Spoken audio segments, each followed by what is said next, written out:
United States Attorney for the Northern District of Texas, Chad Meacham, and Special Agent in charge of the FBI Dallas Field Office, Matt DeSarno. Following our speakers' remarks, they will be happy to answer your questions. And with that, you can consider this your 2-minute warning.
Good afternoon.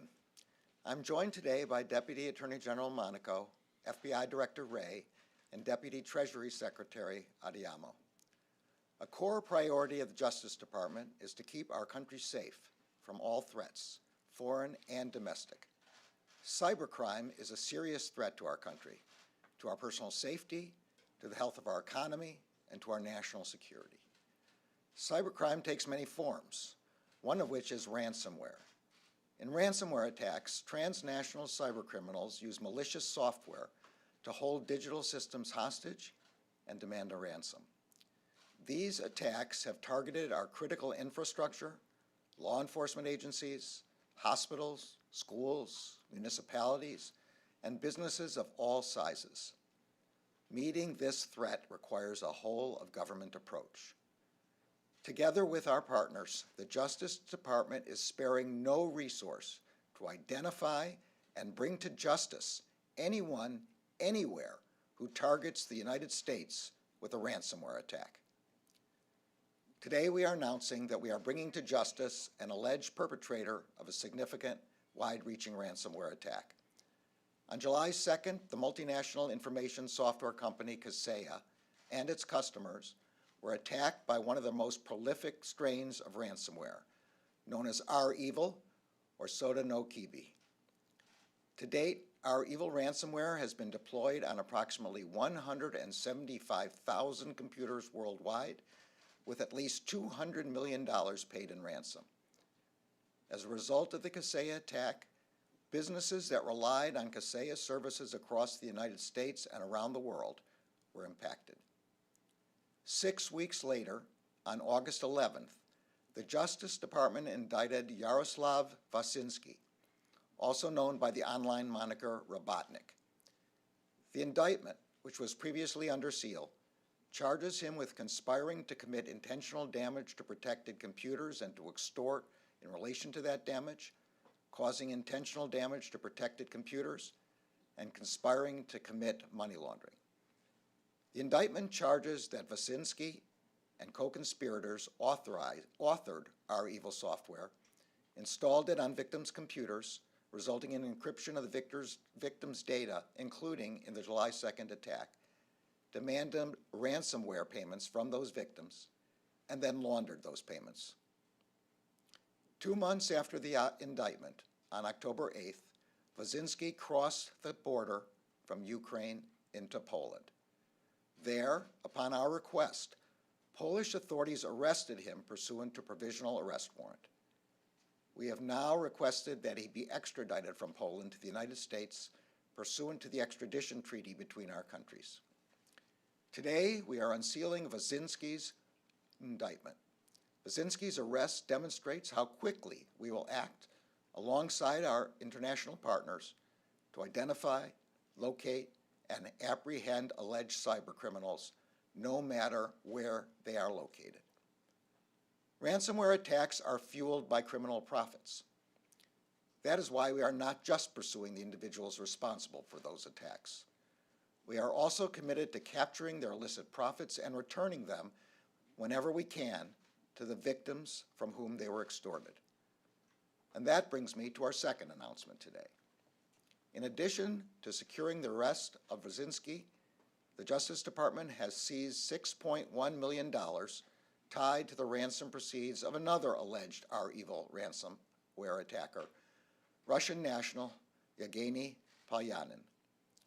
As set forth in the public filings related to the seizure, Polyanin, whom we also charged by indictment, is alleged to have conducted approximately 3,000 ransomware attacks. Polyanin's ransomware attacks affected numerous companies and entities across the United States, including law enforcement agencies and municipalities throughout the state of Texas. Polyanin ultimately extorted approximately $13 million from his victims. We are also announcing the unsealing of an indictment against Polyanin. Like the indictment against Wyszynski, he is charged with conspiring to commit intentional damage to protected computers and to extort in relation to that damage, causing intentional damage to protected computers, and conspiring to commit money laundering. Today, and now for the second time in 5 months, we announced the seizure of digital proceeds of ransomware deployed by a transnational criminal group. This will not be the last time. The U.S. government will continue to aggressively pursue the entire ransomware ecosystem and increase our nation's resilience to cyber threats. But while today's announcements mark important successes, I want to emphasize that we all must play a role in improving our cyber defenses. This includes the American business community. Being vigilant and investing resources in cybersecurity should be a high-profile priority for all of us. In addition, when ransomware attacks do occur, law enforcement's ability to respond depends in large part on whether and how promptly the victim reports the attack. Failure to timely report also puts other potential victims into jeopardy. It deprives investigators of the information they need to forestall or mitigate other attacks. It is for this reason that we urge Congress to create a national standard for reporting significant cyber incidents and to require that the reported information be shared immediately with the Justice Department. Our message today is clear. The United States, together with our allies, will do everything in our power to identify the perpetrators of ransomware attacks, to bring them to justice, and to recover the funds they have stolen from the American people. Over the past 7 months, the Justice Department has sharpened the tools at our disposal to investigate and prosecute ransomware attacks. We have created the DOJ Ransomware and Digital Extortion Task Force as directed by the Deputy Attorney General, which includes the Criminal Division, the National Security Division, the Executive Office of United States Attorneys, the Civil Division, and the Federal Bureau of Investigation.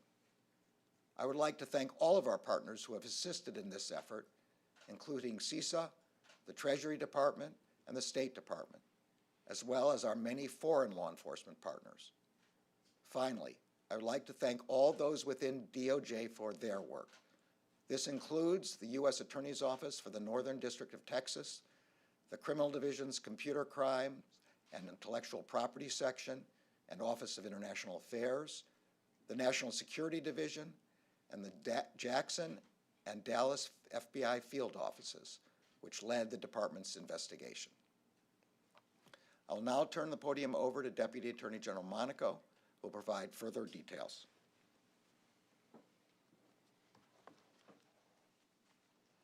Good morning, and thank you, Attorney General Garland.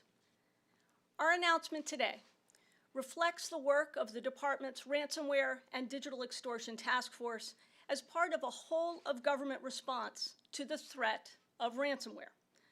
Both the arrest of Vasinski and the charges against Polyanin and the seizure of millions of dollars in cryptocurrency show we will be relentless in our mission to investigate, to disrupt, and to prosecute ransomware attacks. Over the past 7 months, the task force, through these individuals who you see represented here today and our additional domestic and international partners, we have been using every tool at our disposal and leveraging every authority we have to hunt down and hold accountable cyber criminals wherever they may seek to hide. Exactly 5 months ago, I stood at this very podium to announce that the Department of Justice had turned the tables on ransomware attackers and seized millions of dollars in cryptocurrency paid in ransom during the Colonial Pipeline ransomware attack. Today, we are back to tell the American people that we've done it again. This time, the Ransomware and Digital Extortion Task Force has delivered a significant blow to the Soda Nikibi and our evil ransomware gang, who attacked thousands of victims worldwide. These victims are networks of information technology providers. They are financial services firms. They are critical infrastructure entities, nonprofits, law enforcement agencies, local governments, and food and agricultural suppliers. Once again, we were able to recover ransom by following the money. The career prosecutors and the special agents of the FBI, working with partners around the globe, did some good old-fashioned detective work by chasing down digital leads, identifying infrastructure to dismantle, and seizing funds. Our partners at the State Department were able to build on our actions, and later today, they will be announcing a reward for those who assist us in our efforts to bring our evil actors to justice. Our partners at the Treasury Department are also using their sanctions authority, and Deputy Secretary Adeyemo will discuss that shortly. And our work won't stop today. The department's National Cryptocurrency Enforcement Team will continue to work with our partners at the Treasury Department to deprive bad actors of their profits and to dismantle the financial exchanges that knowingly enable criminal actors who seek ransom rewards for flourish and to profit. Ransomware knows no borders, and so our efforts to combat it must be equally transnational, as they were in this case. Today's announcement, and the arrest of Vasinski in particular, was possible because of the strong partnership between U.S. law enforcement and our foreign counterparts.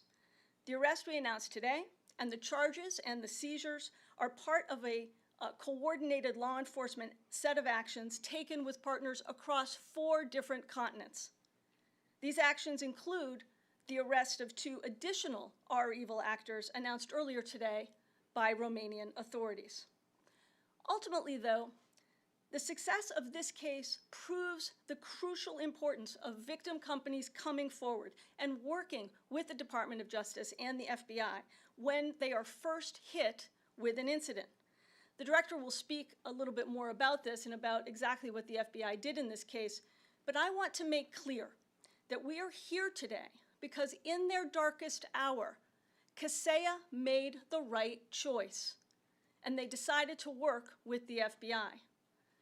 Almost immediately after they were hit, Kaseya provided the FBI information they needed to act, and to act fast. In doing so, we were ultimately able to identify and help many victims of this attack and also to follow the trail to Wyszynski. Equally important, we worked with our partners at CISA to provide information to the public and to help prevent future attacks. What you see here today is a united front, and our message should be clear. If you target victims here, we will target you. And the Department of Justice won't give up until you are held accountable. To Americans watching today, to those who own small businesses, to those who run Fortune 500 companies, who manage hospitals and oversee school districts, this case is the reason you want to work with law enforcement. Know that if you pick up the phone and if you call the FBI, this team is waiting for you on the other end of the line. And now I'll turn the podium over to Director Wray.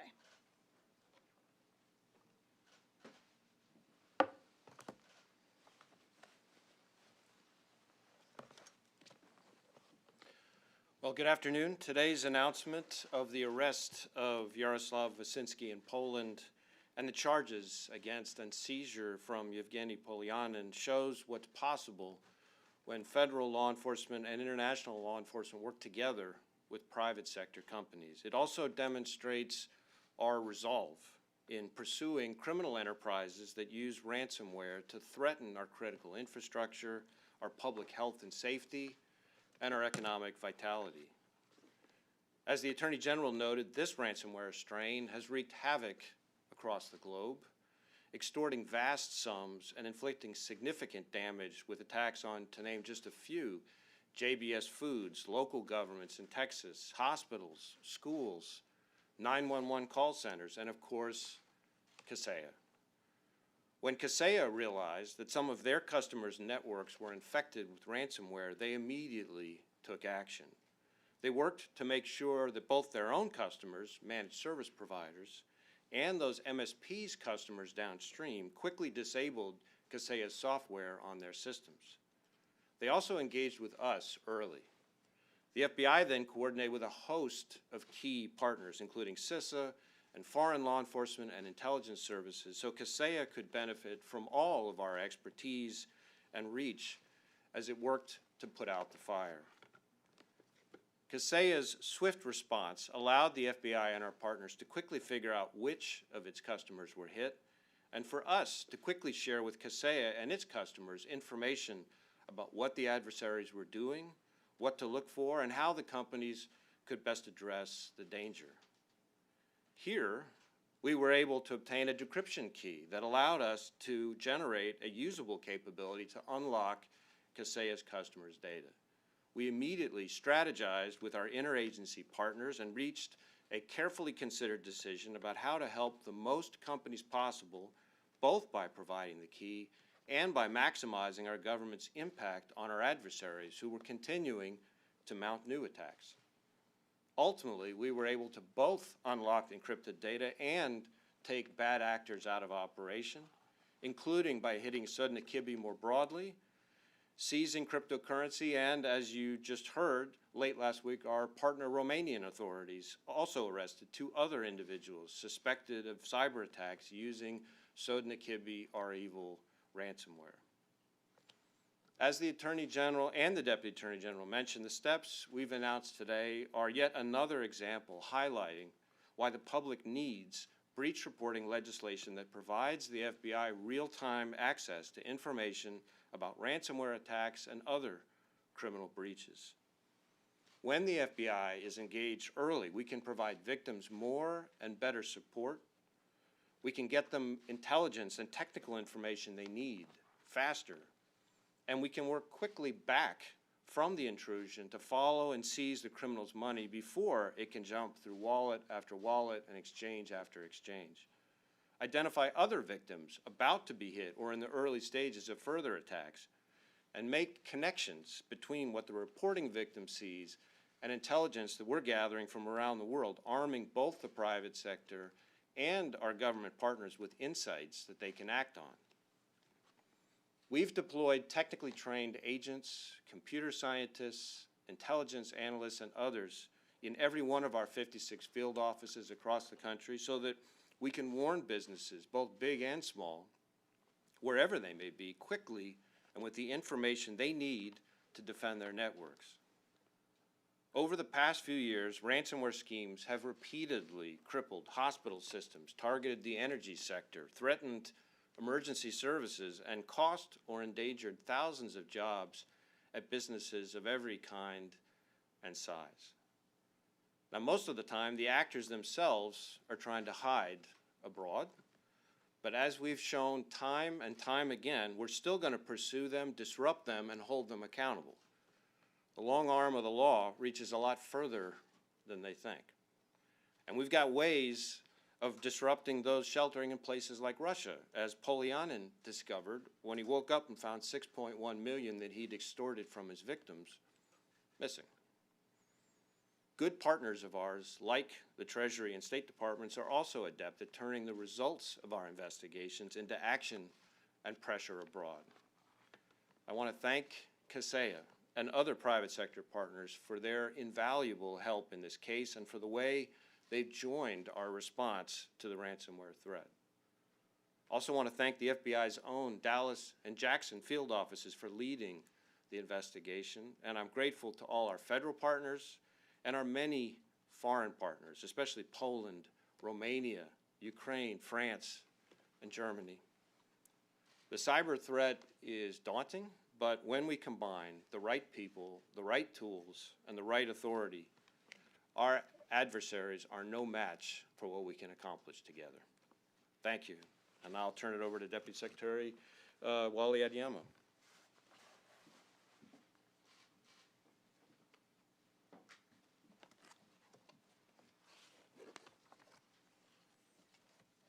Mr. Attorney General, thank you for having me.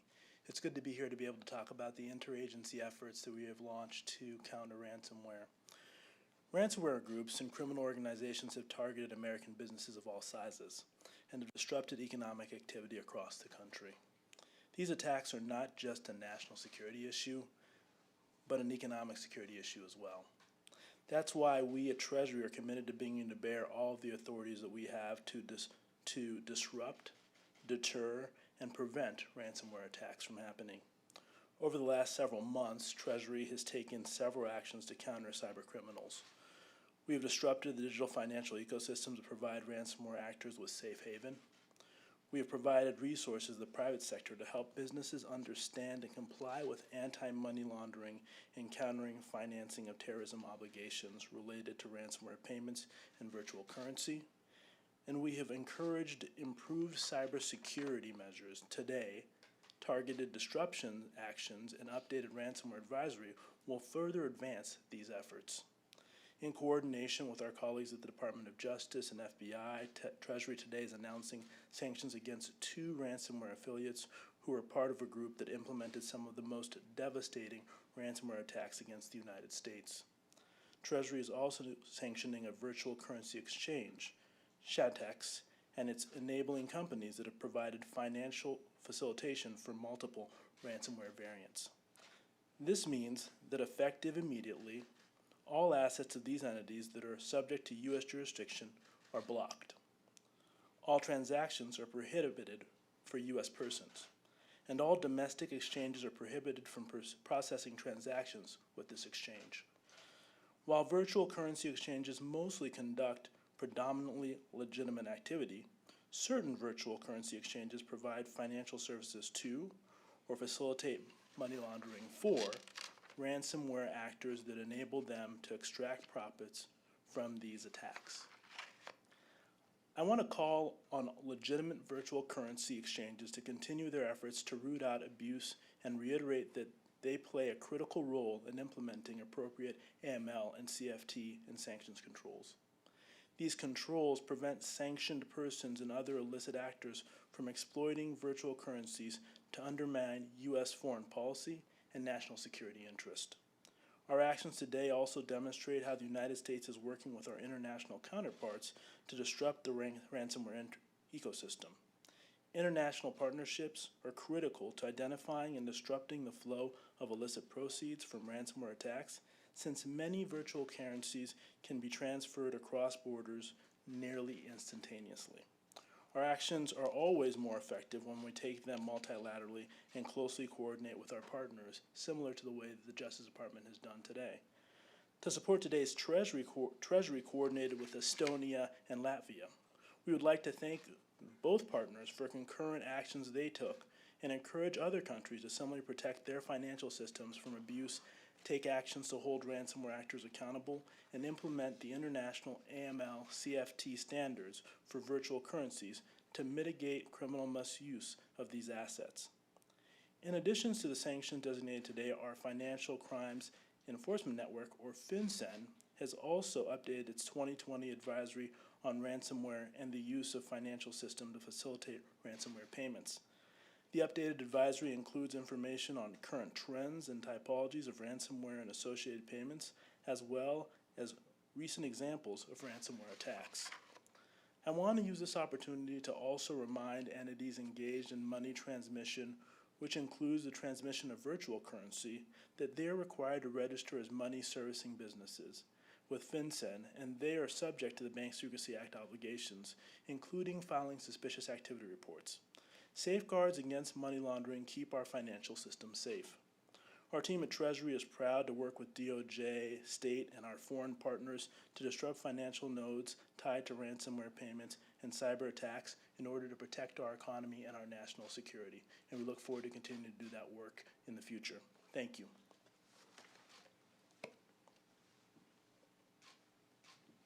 All right. Let's take some questions. Pierre, you want to kick us off? General Garland, any evidence that the Russian government either condoned or was aware of any of this activity that you took action on today? And I have one off-topic question. So this is an ongoing investigation. We really can't comment about that. But I will say that we expect and hope that any government in which one of these ransomware actors is residing will do everything it can to provide that person to us for prosecution. The question, a horrific scene down in the Houston area with so many people injured and who died. There are some reports that some of the victims may have been pricked or injected with a drug of some sort. Security guard in particular, the Houston police chief mentioned. Is there any federal jurisdiction here? Is the FBI or any other Justice Department entity looking into this case? For this one, I'm going to refer to the director. I think all I can really say on that right now, Pierre, is that the Houston Police and Harris County have the lead, but we are providing, some forms of technical assistance. But that's all I can really say on it right now. All right, Helen. Can you tell me where this is this the first time you're indicting Russian ransomware? Is this the first time you're indicting Russian ransomware actors? Or have you done that before?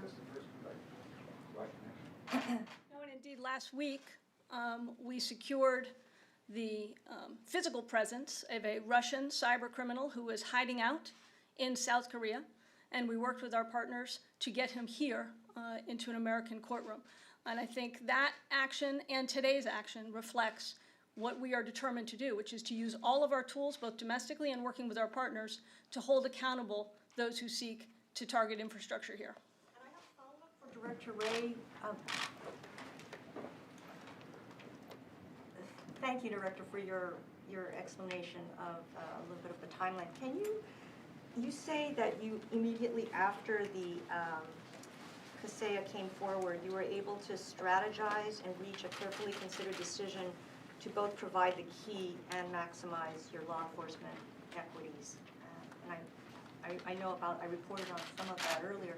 Can you give me a little bit better timeline as to what you decided to do when? Because I know you were also planning to do a disruption of our evil, and which is one of the factors going into the decision to not immediately turn over the decryption key.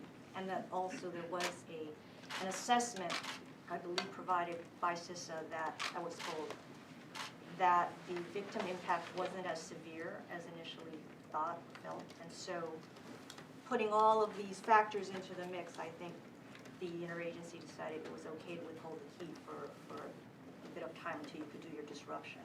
And then, of course, RE-Volt took itself down, so you didn't do your disruptions. Can you give me a little more visibility so I'm into not that time? I'm not going to try to confirm or tweak your chronology there, but what I would say is I think it's important for people to understand that when we find technical information like decryption keys, first off, I wish we would find them more often. It's not something that happens in every case, but it's a specific goal of the investigation, right? So that's something that our folks are tasked with looking for. It's not something we just kind of stumble across by happenstance. It's a specific aim of the investigation so that we can then turn around and push it out to companies, victims, and potential victims. When we do that, though, when there's a decision, when there's any kind of weighing of multi-factors, it's an interagency group decision, it's a team decision, it's not something the FBI does unilaterally. Then there's a whole bunch of things that go into it. So that ranges from things like the testing and validation of the tool, which is part of it. We can't just turn around and push something out. We got to make sure it actually works. We got to make sure that it's not going to make things worse and rather than better. In some cases, remember who's designing these things in the first place. So we don't want to inadvertently, put malware on somebody's computer that we're trying to help. So that takes some time.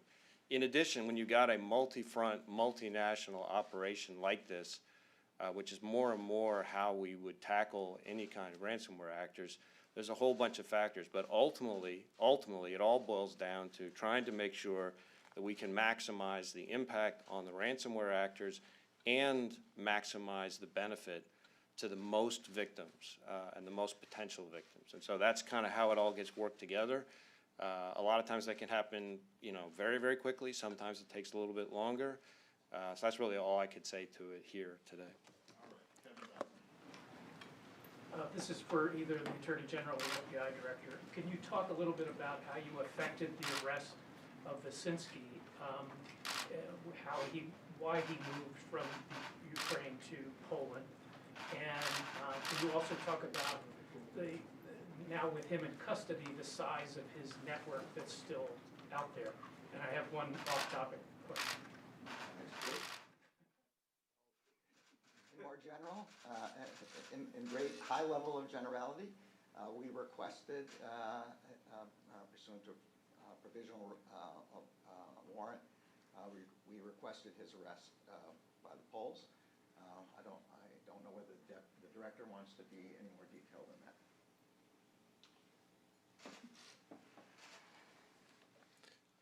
I think all I can really say on that is the Poles have been terrific partners, and we're very grateful for their assistance. And partnership is one of the main themes that everybody should take away from this operation. And the fact that we have such good partnerships with the Poles, with the Ukrainians, with the Romanians, et cetera, is part of what enables us to reach these types of hackers much more effectively. And there are lots of reasons why people travel, and I can't get into the specific reasons why Mr. Wyszynski traveled, but boy, are we glad he did. The off-topic question is for the Attorney General. Can you provide a status of the referral for Mr. Bannon, where you are on that? No. This is a criminal matter. It's an ongoing examination of the referral, and as you know, the Justice Department doesn't comment on those. We evaluate these in the normal way we do, facts and the law, and applying the principles of prosecution. Thank you.